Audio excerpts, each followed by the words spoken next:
Assalamualaikum warahmatullahi wabarakatuh. Bismillah, alhamdulillah, wassalatu wassalamu ala rasulillah wa ala alihi wa sahbihi wa mawala amma ba'd. Allahu akbar, Allahu akbar, Allahu akbar. La ilaha illallah, wallahu akbar. Allahu akbar walillahil hamd. Alhamdulillah, sahabat beduk semuanya yang dirahmati Allah Subhanahu wa taala, kita sudah memasuki hari kemenangan, hari yang dinanti-nanti oleh umat Islam ketika selesai di bulan puasa Ramadan, yaitu Idul Fitri. Sebelum saya menyampaikan beberapa amalan menyambut hari raya Idul Fitri, sedikit saya akan menjelaskan pengertian mengenai Idul Fitri itu sendiri. Idul Fitri, kata Idul Fitri itu Id artinya adalah kembali, Fitri itu suci. Jadi seorang yang sudah menerpa hidupnya umat Islam itu melakukan puasa, ibaratnya adalah seperti seekor kepompong yang dia bertapa, kemudian ketika memang sudah selesai waktunya maka dia akan menjadi kupu-kupu. Nah, kita juga diharapkan ketika sudah puasa selama 1 bulan lamanya, kita nanti juga akan mendapatkan semacam pencerahan. Kita menjadi orang yang baru lagi, kembali lahir seperti sedia kala, seperti bayi yang baru lahir. Itu yang diharapkan kita dalam selesai puasa itu sendiri. Makanya Idul Fitri artinya adalah kembali suci. Dalil Nabi Muhammad SAW mengenai hal ini. Kullu mauludin yuladu alal fitrah. Jadi setiap bayi itu dilahirkan secara fitrah, fitri, yaitu suci tanpa dosa. Nah, kita ngerti bahwa Allah itu manusia punya beberapa kemungkinan melakukan peluang dosa itu sendiri, sehingga Allah memerintahkan puasa supaya nanti kita juga akan kembali seperti semula sedia kala. Makanya dalilnya Nabi sudah jelas ya, kullu mauludin yuladu al fitrah. Setiap anak yang lahir itu dalam keadaan suci. Kita ternyata sudah MOU waktu itu kepada Allah Subhanahu wa taala sebelum ruh ditiupkan ke dalam kandungan ibu kita masing-masing. Jadi di dalam Al-Qur'an itu dijelaskan, Allah ngendikan kepada calon ruh yang nanti ditiupkan kemudian dimasukkan ke jasadnya ibu, di kandungannya ibu, alastu birabbikum, bukankah aku ini adalah Tuhanmu? Semua menjawab bala. Inggih Gusti, kita mengaku bahwa Engkau adalah Tuhan kita, Engkau adalah zat yang menciptakan kita. Namun kemudian, kenapa kemudian ada orang yang lahir agamanya Islam, agamanya Kristen, Majusi dan lain sebagainya? Itu tergantung orang tua masing-masing. Maka kita bersyukur sekali orang tua kita adalah orang tua yang mengakui bahwa Allah itu adalah Tuhan kita semua, yaitu agama Islam, dinul Islam. Itu syukurnya sangat besar sekali. Nah, itu adalah penjelasan mengenai kenapa kok Allah hikmahnya memerintahkan puasa dan kita bisa menjadi fitri, ya, kembali suci kembali di hari Idul Fitri. Nah, sahabat beduk yang kami cintai, ada beberapa amalan Kanjeng Nabi itu ketika menyambut hari raya Idul Fitri. Amalan yang pertama itu Kanjeng Nabi mensunahkan umat Islam yang menyambut hari Idul Fitri itu dengan penuh kebahagiaan.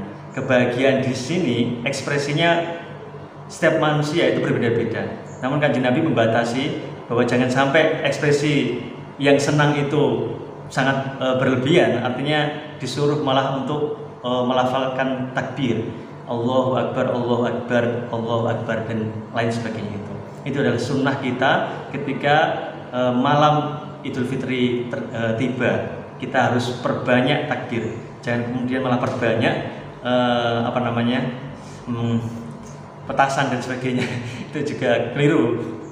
Ya tidak apa-apa, kebahagiaan itu ekspresinya seperti itu, tapi jangan lupa untuk selalu memkumandangkan kebesaran Allah Subhanahu wa taala. Nah, itu adalah amalan pertama, yaitu senantiasa melafalkan takbir. Kedua, ketika mau sholat Id, itu kita harus memakai pakaian yang terbaik. Nah, memakai pakaian terbaik ini tidak harus mahal, tidak harus baik, tidak harus mahal, tidak harus baru. Yang terpenting enak, nyaman dipakai, dan warnanya cerah ya, putih gitu. Itu adalah sunnah kita melakukan sholat id dengan pakaian yang terbaik maksud Rasulullah.